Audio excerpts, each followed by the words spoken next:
Morning. 6:25 a.m. Life of a rock star.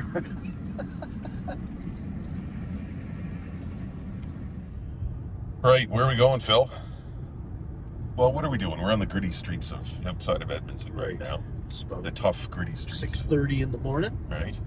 And Got a soul on the road. Fingers crossed Timmy's or McDonald's is open so we can get some coffee. and we're off to where? Or to do what? We are off to film 5 video tips for Outcast sporting gear, Outcast Boats. All right, and where are we doing that? An hour and a half, 2 hours away? No, we're doing that about 11 hours away. Pardon? Yeah. Yeah, we're going to Manitoba. That wasn't in the sales package. No. That wasn't in the pitch. Wasn't in the brochure. No. Well, then I guess we'll have time to chat along the way. Yes, we'll get the chance to know each other. So I'm here with Phil. You guys don't know who I am, and that doesn't really matter either. So, yeah, we're going to have questions with Uncle Phil here. And but first we're going to stop and get some coffee, because I thought you said like 1 or 2 hours away. 2.5 to Yeah. be exactly. Yeah. Lloydminster. Yeah. We'll get some gas. Oh, trust me. I flew out here, so plenty of gas. Yeah. All right, let's go see if the coffee shop's open.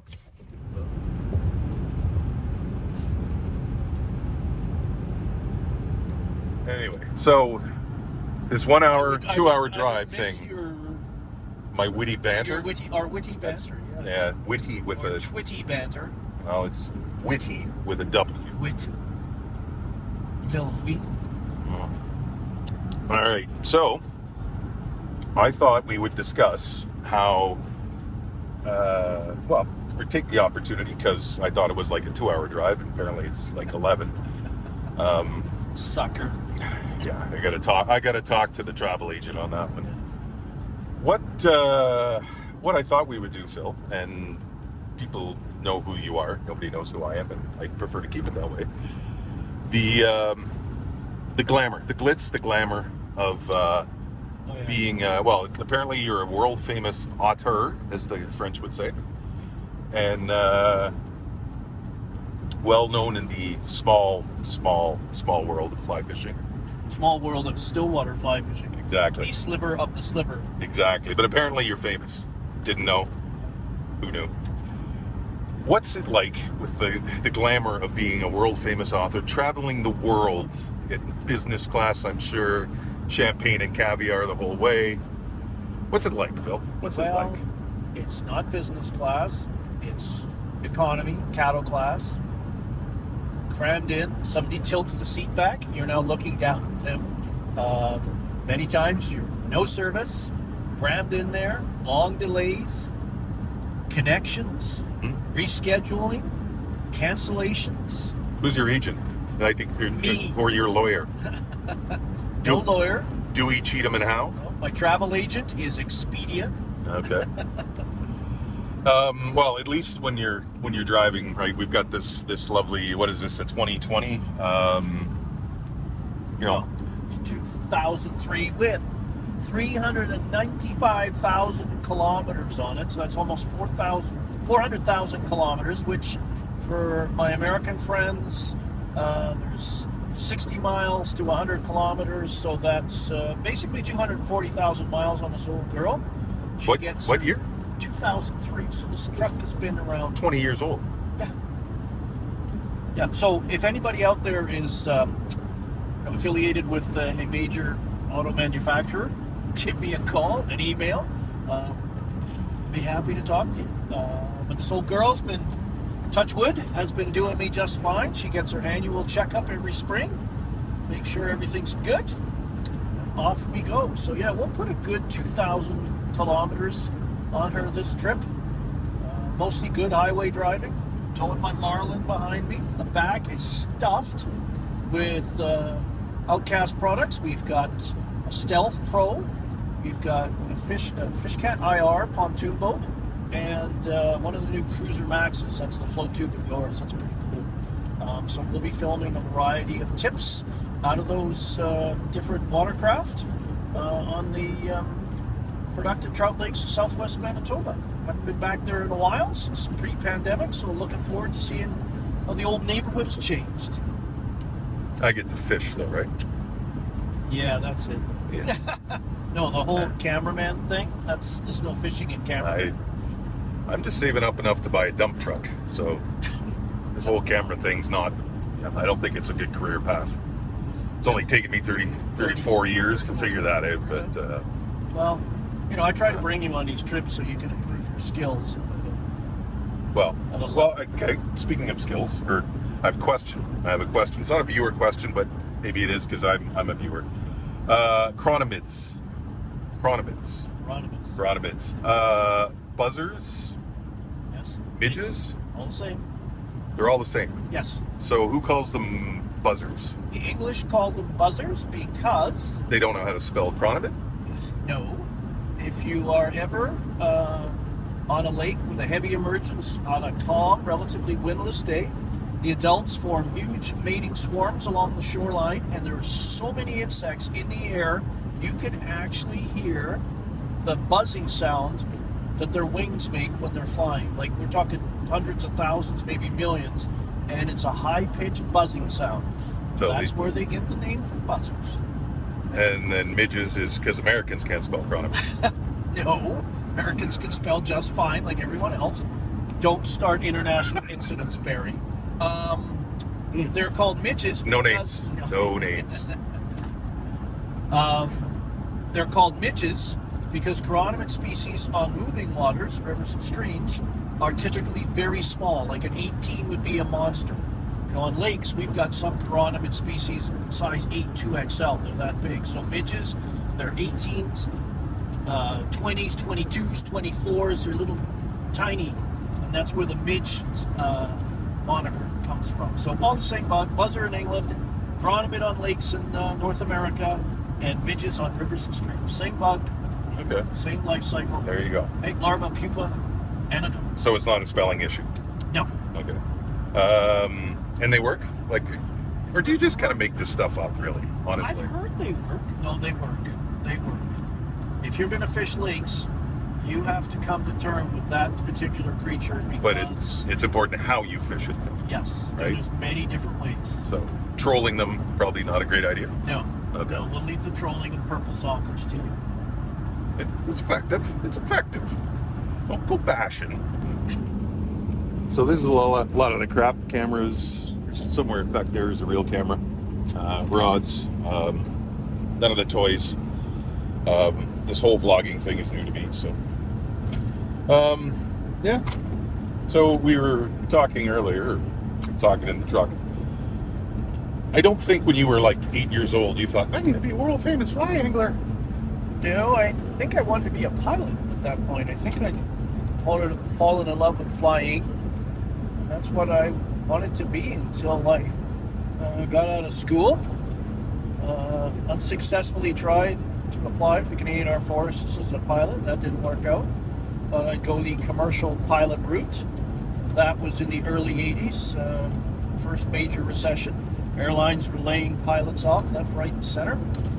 So I was entry-level commercial pilot, a couple hundred hours, trying to get any job I could, flying a float plane in northern British Columbia. But unfortunately, I was competing with laid-off 737 captains, so that didn't pan out. So I had to find a real job for a while. So I spent 23 years in the auto collision and insurance business. I'm still trying to find a real job. Yeah, but in there, I'd always fished since I was young. I was born in England. I think I went fishing when I was about 5 years old, fishing for coarse fish, carp, roach, Roaches? tench. Roaches? Not that kind of roach. No. Those kind of coarse fish. And then when we immigrated to Canada, still conventional fish that got introduced to fly fishing in my early 20s through a friend I used to play hockey with. And once I did that, I knew what I wanted to do as far as fishing goes, and just fell in love with the sport and just sort of evolved into where I am today. And there's no university curriculum for it, that's for sure. It's just a unique set of random collisions in life that lead to opportunities. Started fly tying after a while and enjoyed that and got progressively better at it. And then local. Can you actually make money tying flies? No.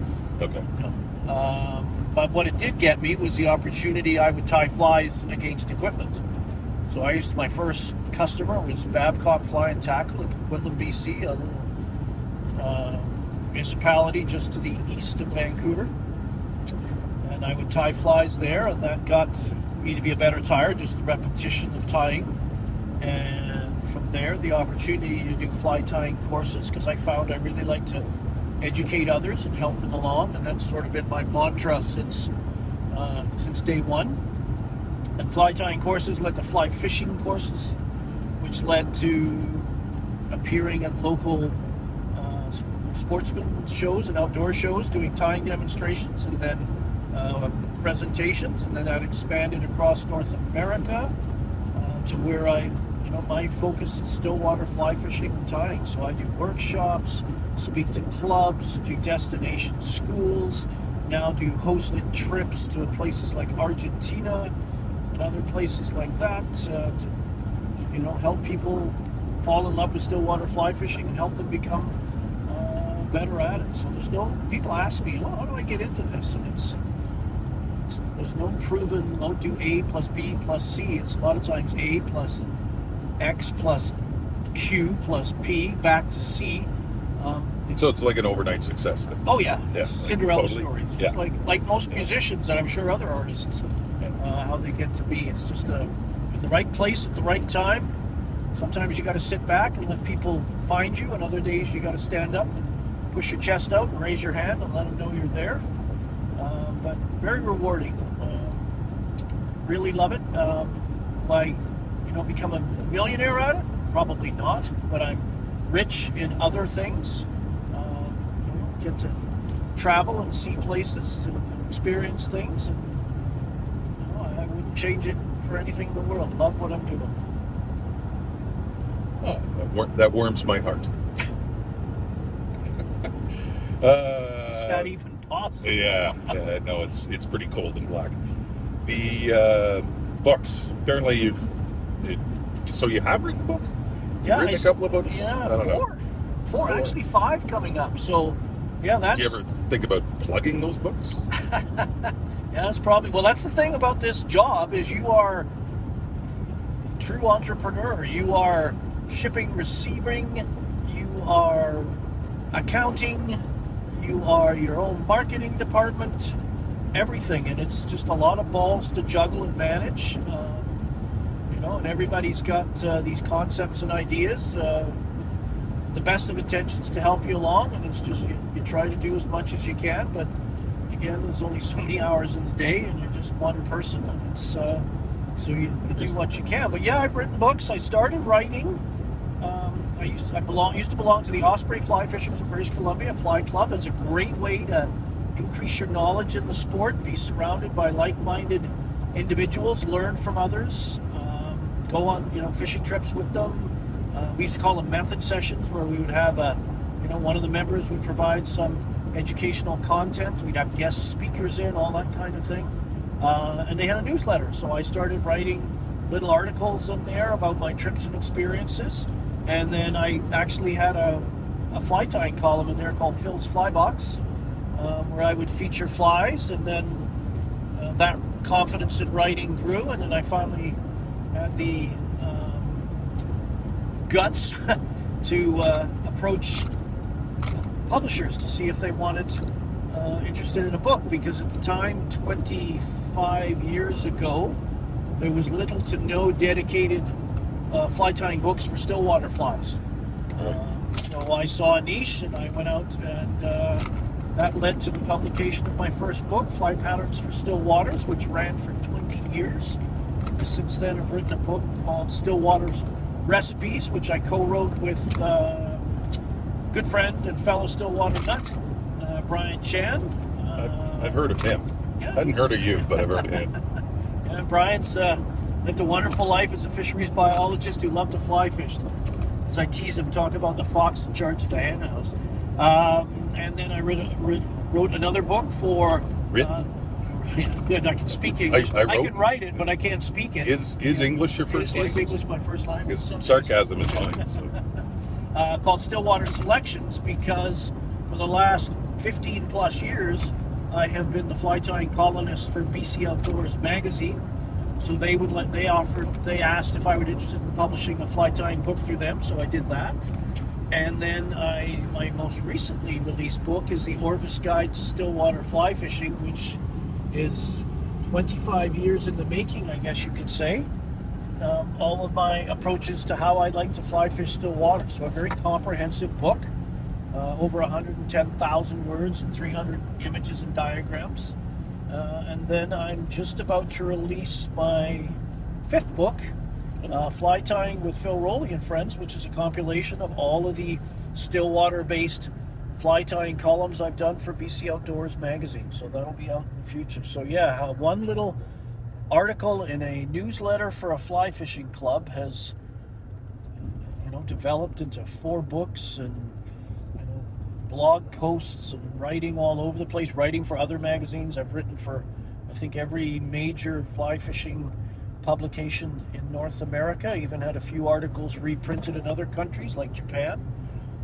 So in other words, another overnight success then. Yeah, right? you just decide to do it on Monday. Yeah. By Tuesday or Wednesday, it just happens. It's a lot of, not back when I started writing, no email, you would write a letter to a magazine publisher and propose your idea, and you would, people often ask me how that went, and a lot of rejection, because, that comes in handy later in life, doesn't it? But it was a learning experience, because what I did was, after a number of rejection letters, I finally said, you know what?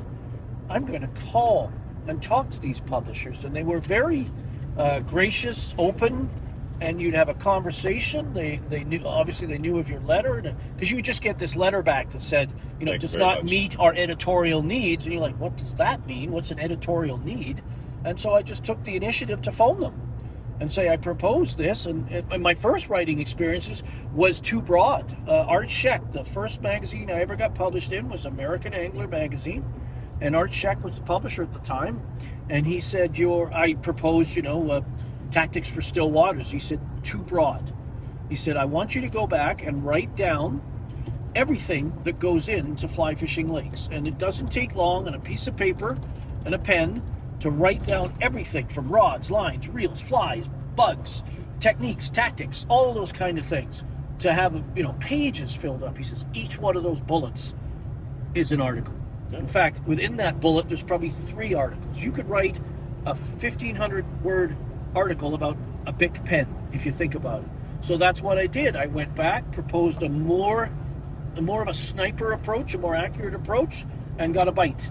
And I started doing that. And that was a great way to learn how to write. Started gaining traction. Yeah, and once you get a couple of articles published, and then you get that first book out, it kind of starts, not snowballing, but you get more recognition. You're more interesting. Clubs start approaching you. When people ask, well, what have you done? Because you approach them to speak or do something, you can now show them your resume and take advantage of the opportunities as they present themselves. Cool. Getting back to the glitz and glamour of this lovely industry, being on the road that much, there's a bunch of sacrifices. Yes. Right. So you're trying to balance this with having a full-time job and then becoming this famous guy that you are, apparently. Kind of give up a lot too, right? How many days a year do you think you can spend on the road? I've never quantified it, but if I look at this year alone, I would say, and we are late May, I'm at least 2 weeks on the road every month. Yeah. So. Right? And then, of course, when you come home, there is follow-up and to-dos as well that keeps you busy. So for many years, I was running this parallel life of a regular 9-to-5 job, and then I worked for Trout Unlimited Canada for 10 years in a marketing communications role that I was able to work from my home, and allowed me to better balance both my love of fly fishing and the passion that it's become And then eventually, end of 2022, I couldn't ballast them anymore. I couldn't give either role the responsibility it needs, so I had to make a decision, and I went with my heart. And now I am full-time into the fly fishing industry. Interesting. All right, where are we? We are sitting at a stoplight in North Battleford, Saskatchewan. So we're about halfway between the Alberta border and Saskatoon. I think we got just over an hour before we hit Saskatoon, where we may stop for a biological needs break or a coffee. We'll see how we're doing, or we might just soldier on. We don't go near Regina, do we? No, we don't. That's Okay. 2 hours. There's down. a couple of jokes in there, but I'll leave that there. Yeah, I think everybody can figure that joke out. All right. Yeah, we are 138 kilometers from Saskatoon. So that's, what is that, 80 miles? I Thereabouts? don't know. I don't do math. I'm a cameraman. I don't spell, and I don't do math. All right. Yeah, I know. I've seen your bullets. Yeah. We'll pick this up There's in a while. no autocorrect in... Otto, the German sound man. Otto. We'll pick this up after. All right. Enjoy your coffee, Yes. your McDonald's, your Scottish coffee. roast coffee. All right, so how are we doing? Sorry to interrupt your Celine Dion music extravaganza there, No, but I thought more we'd classic rock. thought we'd update people while we put the Celine aside. How far into this drive are we? We are almost 10 hours What's into come? the drive. We're about 31 kilometers from our destination. We're just about to cross the border into Manitoba. Finally getting to Manitoba. Yeah. Well, that's good. We might have made About better time. time if we had bigger bladders. Such is life. Never pass up the opportunity. When you get to your age, especially, right? So. Yeah, my age. And the fine folks at the Russell Inn are helping us out on this. They're helping us, providing us a base of operations for our trip here. We used to stay there. You and I actually, well, unfortunately for you, we shot quite a bit of shows there, didn't we? TV For the shows. new Fly Fisher, shot a lot of shows there. And then when I used to run Stillwater schools out of here, used to do 2 week-long schools here in the spring around the first weeks of June and the latter part of September every year. And we based ourselves out of there. Just a superb place to stay. Everything you need, wonderful accommodation, really treat you like royalty. Gas station there, Tim Hortons, everything you need right at your fingertips, and a great base of operations. You head north up to the lakes up there, up into the Ducks, up to Twin Lakes, famous for tigers, out west to... Put your window up. Yeah, sorry. Out west to lakes out there, Patterson, Tucarrick, Corstorphine, and lots of opportunities out there. So, just a great place to stay. The new Fly Fisher still has a lot of that stuff. We did a whole... I think they've got a channel about the parkland. Some pretty stellar fishing at times. YouTube channel, and it's all there if you want to watch it. We even filmed the first Norvis guide to fly fishing, the Stillwater edition. The first one we ever filmed was there, based out of the Parklands area too. So Russell Inn. Oh yeah, we did your Chronomid, part of the Chronomid Yes, thing we you did. did. Conquering Chronomid's second volume, part of it was filmed there as well. So if you're ever coming to the Parklands region to sample some of the great trout fishing there, the Russell Inn is your destination. Well, it'll be nice to check it out. It's been a few years and it's ebbed and flowed, but we're hearing good reports that it may be coming back to what it used to be. So we'll see how that goes. But Looking yeah, forward to it. the Russell Inn, and we're still driving. Yes.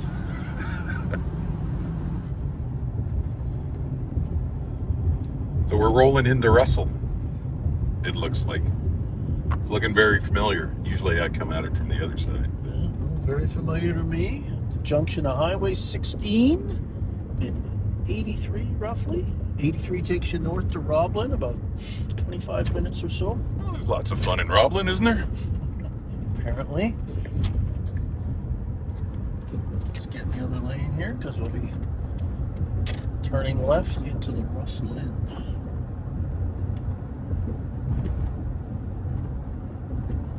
So, if people enjoyed this, give a bit of thumbs up. Is that the idea?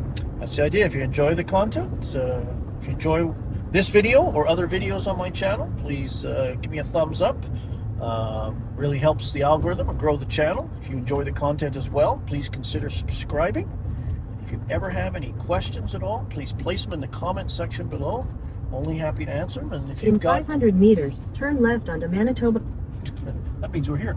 And if you've got any things you'd like to see on my channel, don't hesitate to let me know. I'm always looking for content ideas, and obviously providing content that you find valuable is a great way to do that. Here's the Russell Inn gas station. All kinds of shit. Timmy's, Subway, gas station.